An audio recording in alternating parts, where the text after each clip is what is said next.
Welcome to EDU World Space.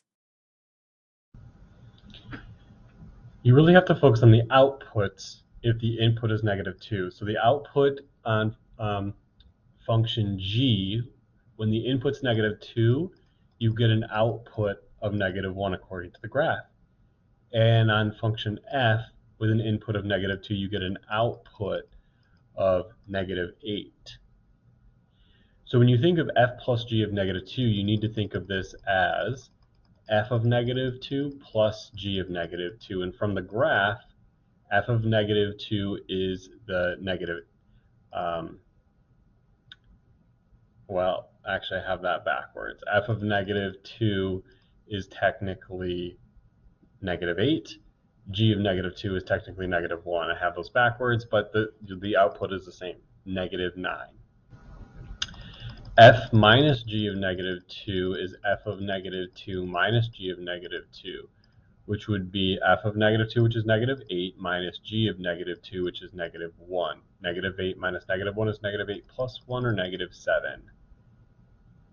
F times g of -2 is the same thing as f of -2 times g of -2.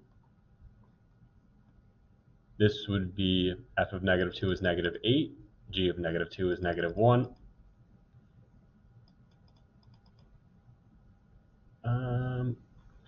Strike that.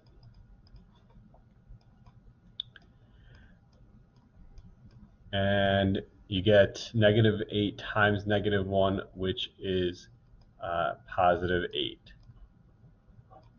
Okay, and then f over g of -2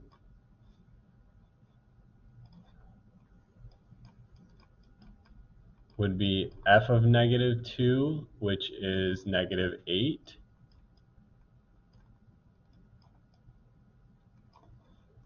Try to write that better with a mouse here. -8 over -1, because g of -2 is -1.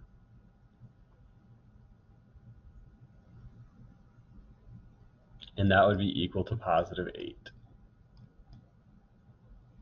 Hopefully that made a little sense to you on the way you can read the graph and interpret the combinations.